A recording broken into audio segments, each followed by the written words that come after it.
Ji, Bismillahirrahmanirrahim, guys. Hope all of you would be doing great at your places and adopting all the precautionary measures in this pandemic situation.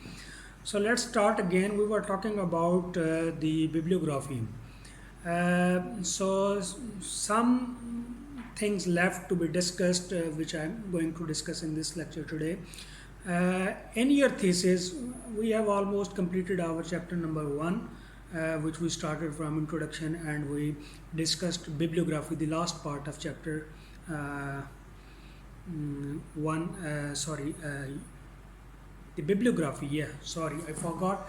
This will this will give you at the end of your thesis, not in chapter 1. Apart from bibliography, all those things which I have discussed before, those will be discussed in chapter 1. Bibliography is the last part of your thesis, which you will be providing at the end of your thesis while after discussing last chapter of your thesis.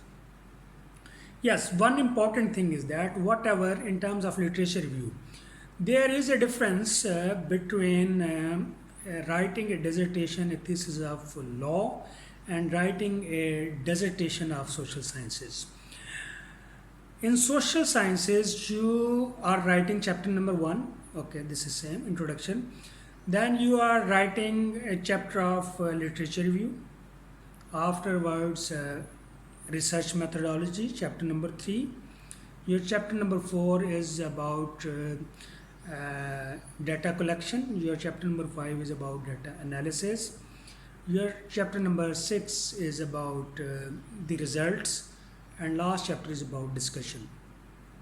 So in this case, your main source of data collection is empirical research. It is interviews, surveys, questionnaires, observations, case studies. So you are taking your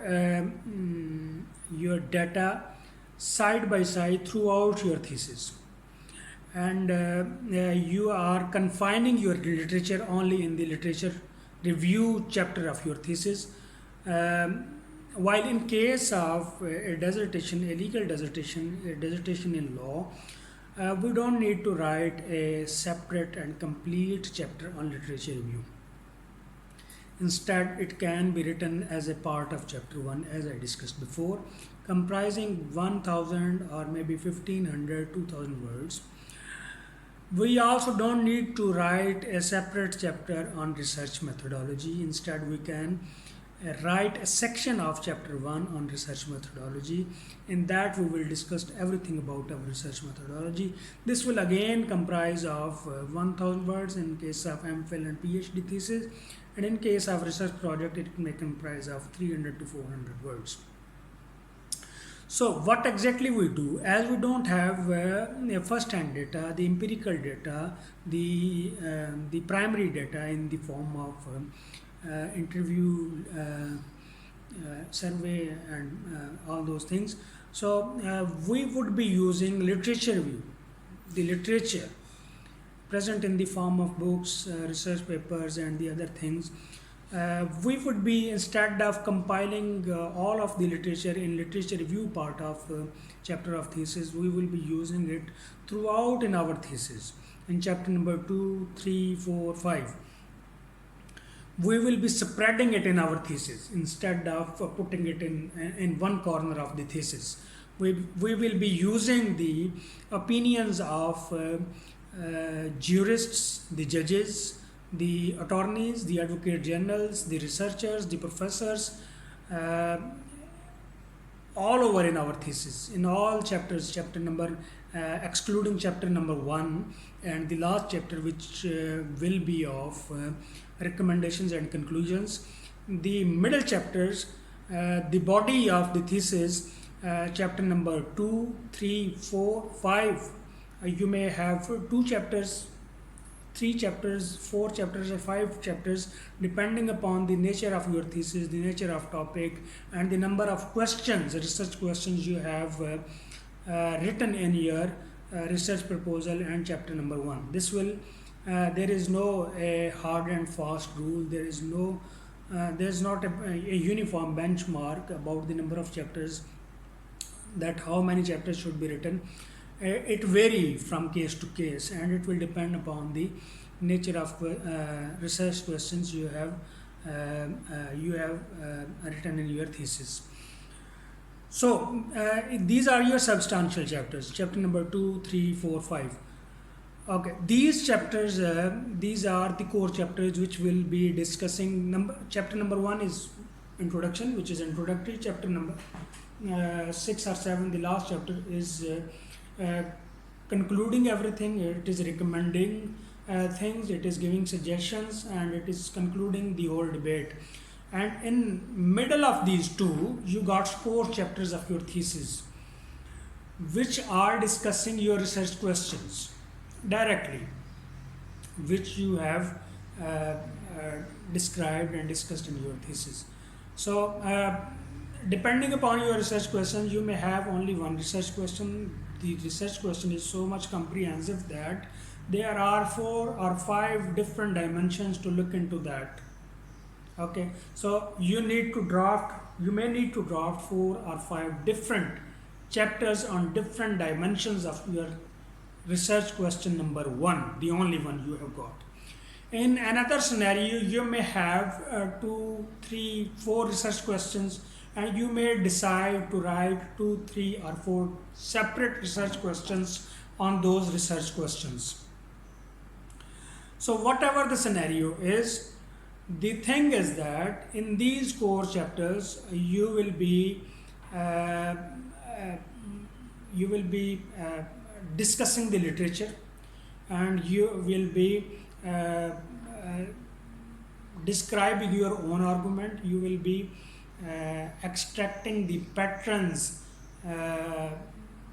of literature of the judges in different judgments. For example, on single issue you have got 20 judgments on single issue, and out of those 20 judgments there are 3 groups of opinions of judges which are emerged in your research, and you are describing those 3 patterns of opinions, those groups of opinions in your chapter, and then you are describing your own argument, and after your argument you are substantiating your argument with the help of literature or with the help of the reports, the judgments of the judges. So whatever sides you are taking,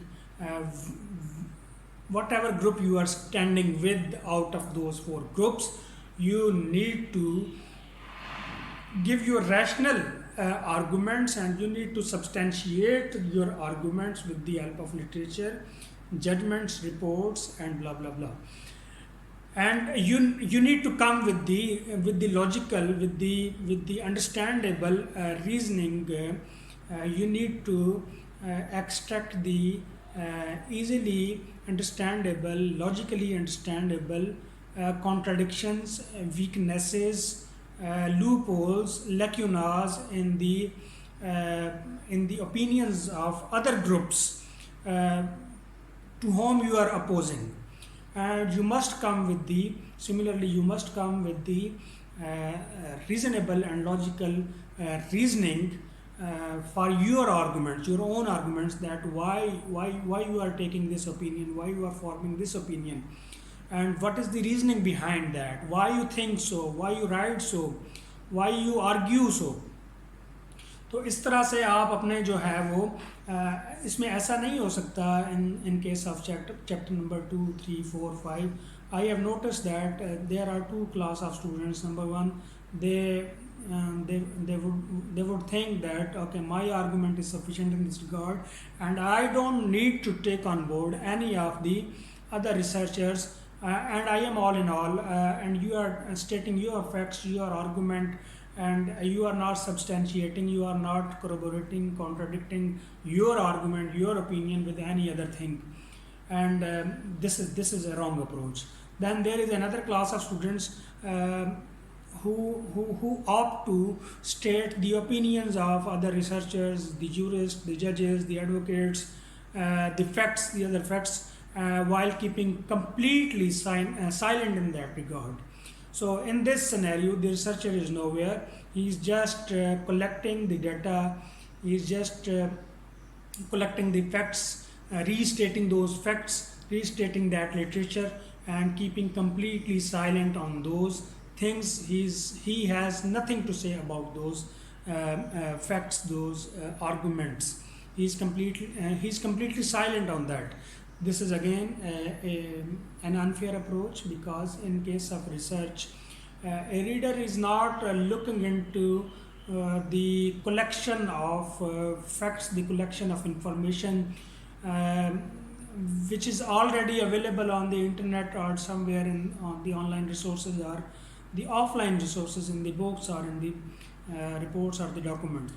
What he or she is looking for, he or she is looking for the extra mileage, the extra step which you have taken from that place where the debate have been left, where the debate has been stopped before, where the literature has left the debate, and you took that debate from there and you went extra 2 or 3 or 4 steps, and you have taken arguments further ahead, and you come up with some new innovative ideas, some new arguments, and you have given a new direction, a new line to the argument in that area of the research. So basically the reader is looking into that. This is your original contribution. This is the significance of this research, of your research, and this is the thing you will be able to sell in front of your examiner, your reviewer, that look, I have done these things. तो ऐसा भी नहीं होना चाहिए कि आप अपनी बात ही कहीं ना करें और बाकी सारी बातें करके आप सारी डिबेट को वाइंड अप करके आप जो है वो उसको कंक्लूड करते हैं. So you need to adopt a mild approach, something in between these. You need to give your argument as well, and you need to take on board the other researchers, the judges, the jurists, the scholars, the researchers as well. And giving the mix of all these things, you need to conclude the whole debate. तो इसी तरह से, इसी scheme से आप अपना chapter number 2, 3, 4, 5 जितने भी आपके चैप्टर होंगे रिसर्च क्वेश्चंस के हवाले से आप उनको जो है वो लिखेंगे.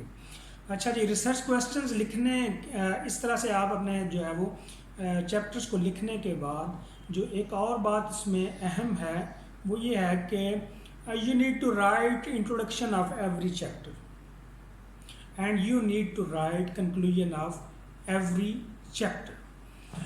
इंट्रोडक्शन में आप ये बताते हैं कि what you are going to discuss in this chapter, what is the significance of this chapter, how it is related to your topic, how this is related to your research questions, what research technique, what data collection, what data analysis, what type of research has been adopted and used while writing this chapter, how this chapter is related to the previous chapter, how this chapter is related to the forthcoming chapter. You need to establish this connection as well. While in conclusion, you will be concluding the whole debate, the general debate you have undertaken in the body of the chapter, and in conclusion you will be concluding the whole debate. You will be extracting the main 3-4 points, the main 3-4 areas where your argument basically revolves around and which is the backbone of your chapter. And this conclusion part of your chapter, which will be consisting of like 200 or 300 words, you will be giving the crux of your chapter, the main saleable points of your chapter. And again you will be establishing the connection of this chapter to the very next chapter which is coming, which is you are going to be discussed in your thesis very next. तो इस तरह से एक connection जो है ये establish जो है वो होना चाहिए आपके तमाम चैप्टर्स में, चैप्टर नंबर 1 से लेके लास्ट चैप्टर तक. ऐसा नहीं होना चाहिए कि आपके रिसर्च क्वेश्चंस कुछ और हैं और आपके जो चैप्टर्स हैं कुछ और हैं, या आपका टॉपिक कुछ और है, रिसर्च क्वेश्चंस कुछ और हैं, और आपने जो थीसिस जो लिखा है, जो आपकी जो चैप्टर्स की जो आपने हेडिंग्स बनाई हैं वो कुछ और बात कर रही हैं। तो एक बहरहाल जैसे कि मैंने पहले भी कहा, एक कनेक्शन आपके टॉपिक से स्टार्ट होके आपके लिटरेचर रिव्यू, आपके रिसर्च गैप से होके रिसर्च मेथडोलॉजी, फिर आपके रिसर्च क्वेश्चंस और आपकी वैलिडिटी, रिलायबिलिटी और लिमिटेशन से होके आपके चैप्टर से होता हुआ आपकी रिकमेंडेशंस और कंक्लूजन और सजेशंस तक जाना चाहिए। ये इसमें एक सिमेट्री जो है, एक कनेक्शन जो है बहरहाल एक इस्टेब्लिश होना चाहिए। ये फ्रेगमेंटेड नहीं होने चाहिए, ये स्कैटर्ड नहीं होने चाहिए, इनका एक लिंक जो है, एक चेन जो है वो बहरहाल एक कायम रहनी चाहिए। तो ये था जी आज के लेक्चर के हवाले से, बाकी फिर आगे देखते हैं। Thank you very much.